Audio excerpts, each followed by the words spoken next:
Tamil media நேயர்களுக்கு அன்பு வணக்கம். இன்றைய நேர்காணலில் நம்மோடு இருந்திருப்பவர் தமிழ் நியூஸ் ஒன் ஆசிரியர் மற்றும் பத்திரிகையாளர் திரு செந்தில் சார். சார் வணக்கம்.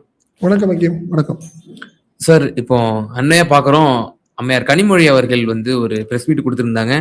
புதிதாக ஒரு கட்சியும் திமுகவுக்கு சேர இருக்கிறாங்க அப்படின்ற கருத்துப்பட அவங்க ஒரு பிரஸ் மீட்ல கருத்து சொல்லியிருந்தாங்க.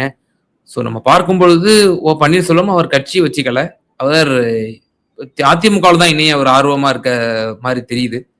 இப்போ தேமுதிக அவங்க தான் இன்னும் முடிவு சொல்லாம ரொம்ப காலம் தாழ்த்திட்டே வந்துட்டு இருக்கிறாங்க. ஸோ அவங்க யார கருத்துல வச்சு அம்மையார் பிரேமலதா அம்மையார் தான் கருத்துல வச்சு சொல்றாங்களா அம்மையார் கனிமொழி அவர்கள்?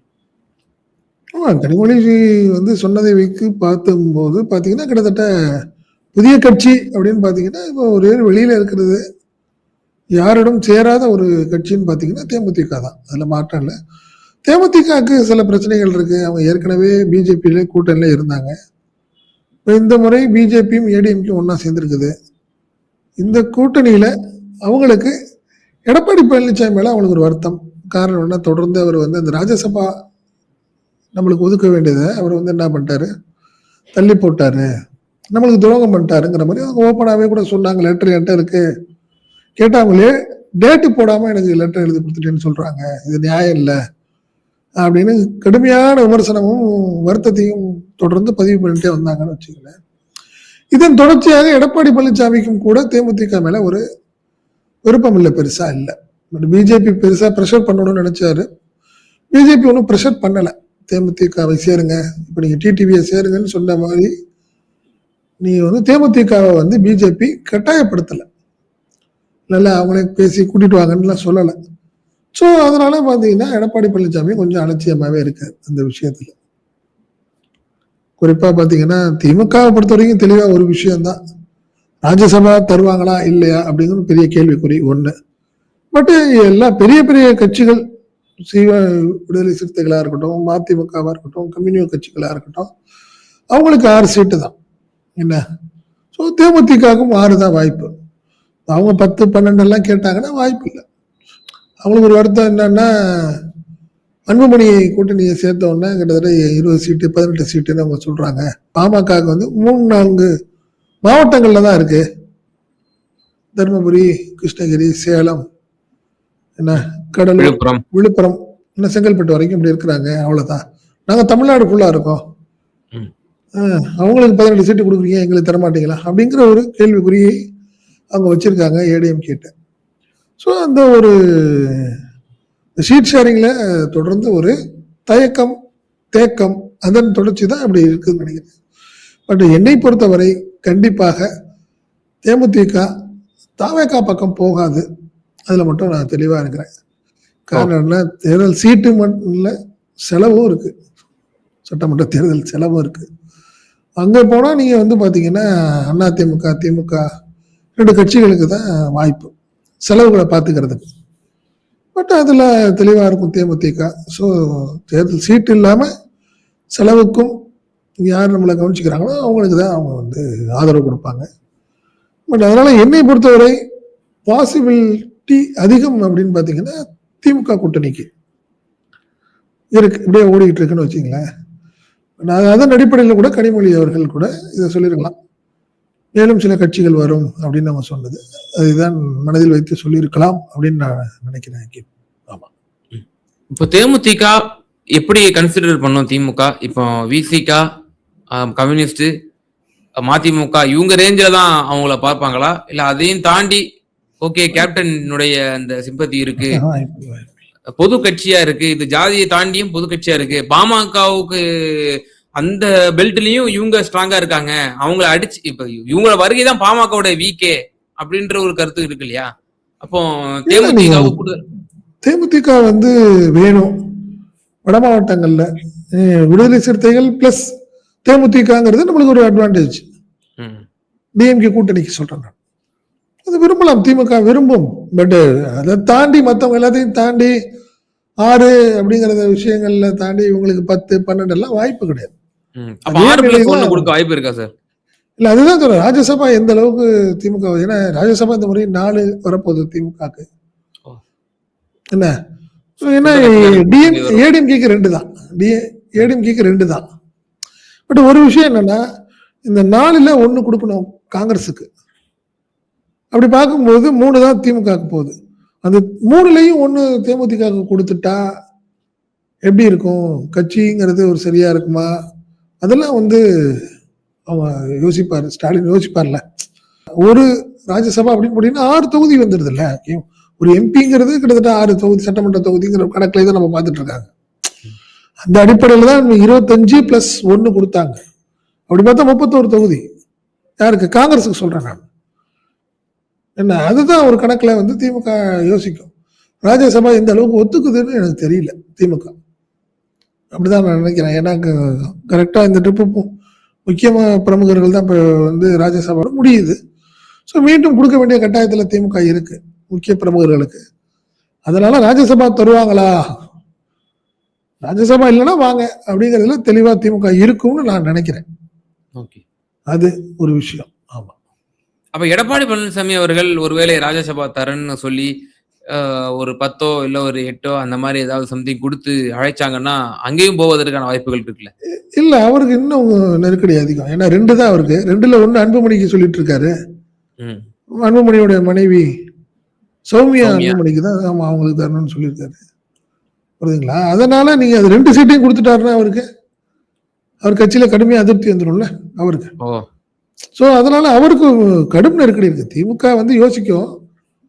எனக்கு தெரிஞ்சு ராஜ்யசபா வந்து இந்த மாதிரி தருமா அதிமுகங்கிறது மிகப்பெரிய கேள்விக்குறி. அதனாலதான் அவங்க சுத்தமா அதுல வந்து அந்த பக்கமே திரும்பி பார்க்காம உட்கார்ந்துருக்காங்க.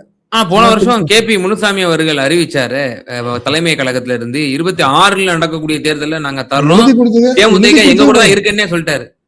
எழுதி கொடுத்ததுக்கே மறந்துட்டாங்க அவங்க. லெட்டர் பேர்ல தேட்டி போடாம சொன்னவங்க. KP முனுசாமி சொன்னா அதுக்கு என்ன அப்படின்றாரு எடப்பாடி பழனிசாமி. அவ்வளவுதான். ஏங்க பூச்சலாளர் நாங்க KP முனுசாமி பூச்சலாளரு அப்படின்னு கேட்டாரா அவர் என்ன பேசுவீங்க? அவரோட பிரதிநிதி தானே. இல்ல ரைட்டு. பட் அதெல்லாம் நீங்க பெருசா சொல்ல முடியாது. அக்ரிமெண்ட்டுங்கிறது வேற. நீங்க திமுக தெளிவா இருக்கும். 6 தொகுதிகள் பிளஸ் ராஜ்யசபாங்கிறது அந்த அக்ரிமெண்ட்லயே இருக்கும்.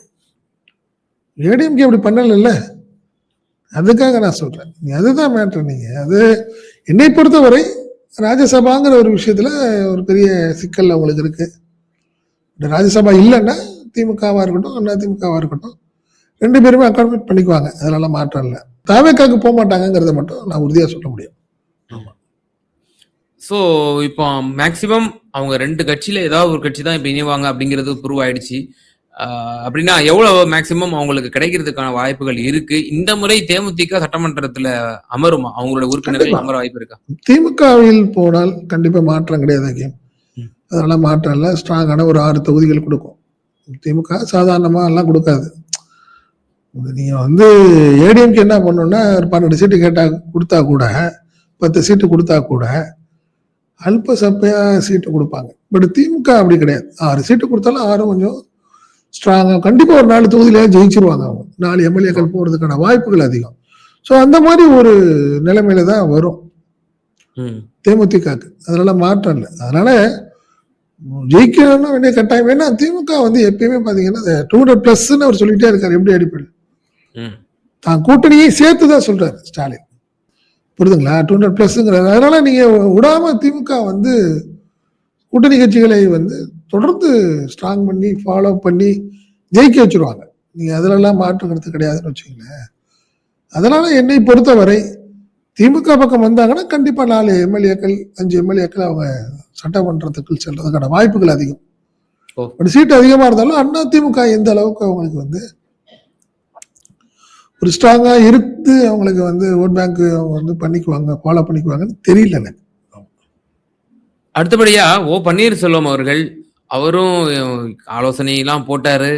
தொண்டர்கள் வந்து நாங்க எழுத்து போடுறோமெல்லாம் தரமாட்டோம், நேரடியா ஓரல் கம்யூனிகேஷன் தான் வந்து இதுக்கு தீர்வா இருக்கும் அப்படின்லாம் சலசலப்புலாம் ஏற்பட்டுச்சு. அவருமே இப்ப இன்னைக்கு பிரஸ் மீட்ல கேட்டும்போது கூட அதெல்லாம் பழைய செய்தி அப்படின்றாரு. இபிஎஸ் வாய்ப்பே கிடையாது அப்படின்னு சொன்னதுக்கு அவர் இன்னும் அம்மையார் ஜெயலலிதா அந்த ஏடிஎம்கே இரட்டை இலை அந்த சென்டிமெண்ட்லயே இருக்காரா? ஆனா எடப்பாடி பழனிசாமி அவர்களுடைய இந்த ஏடிஎம்கேங்கிறது வந்து 20% தான். அதுவும் வந்து 10.5 தான் வந்து இபிஎஸ்க்கு இப்படிப்பட்ட ஒரு இது கிடைச்சிச்சு. அப்புறம் ஒரு சமூகத்தை வந்து பகைச்சுக்கிட்டாரு. இப்படிப்பட்ட விமர்சனம், கடுமையான விமர்சனம் இபிஎஸ் மீது இருக்கு. அதெல்லாம் தாண்டி அவர் இரட்டை இலை, அதிமுக, ஜெயலலிதா, எம்ஜிஆர் லெகசி இதெல்லாம் பார்த்து இன்னும் அது பார்த்துட்டு இருக்கிறாரா?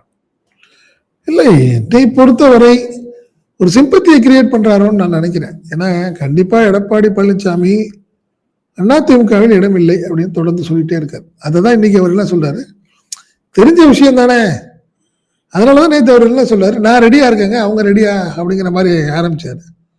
உடனே அடுத்த ஒரு 2 ஹவர்ஸ்ல ரியாக்ட் பண்ணிட்டாரு. சேலத்துல இபிஎஸ் என்ன சொல்லிட்டாரு, இல்ல இல்ல இல்ல ஒரே நீக்கினதுதான் அவருக்கு அதிமுக வாய்ப்பு இல்லை அப்படின்னு சொல்லிட்டாரு. ஒரு ஆப்ஷன் என்ன சொல்லிட்டு இருக்காங்க, இவரு டிடிவி வந்து பேசியிருக்காருன்னு சொல்றாங்க. 3 சீட்டு நீங்க அமமுக வந்து ஜாயின் பண்ணிருக்கேன்னு சொல்றாங்க. பட் ஆனால் ஓபிஎஸ் அதுல தெளிவா இருக்காரு. இல்ல ஒண்ணு ஏடிஎம்கேல நிக்கணும் தேர்தல்ல, இல்லைன்னா செகண்ட் ஆப்ஷன் திமுக தான் அப்படின்னு நினைக்கிறார். ஆனால் இப்போ நண்பர் ஒருத்தர் என்ன சொல்றாரு, இல்ல வாய்ப்பே இல்லை, அவர் ஏடிஎம்கே இல்லைன்னா பிஜேபியில ஜாயின் பண்ணுவாரு.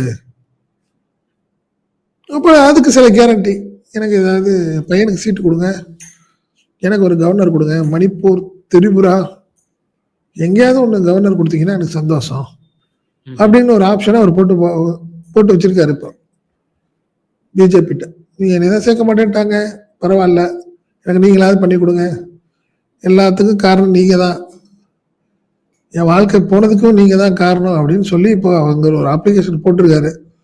கவர்னருக்கு ஒரு அப்ளிகேஷன் கொடுத்திருக்காரு, பையனுக்கு ஒரு சீட்டு கொடுங்கன்னு சொல்லி ஒன்று கேட்டிருக்காரு.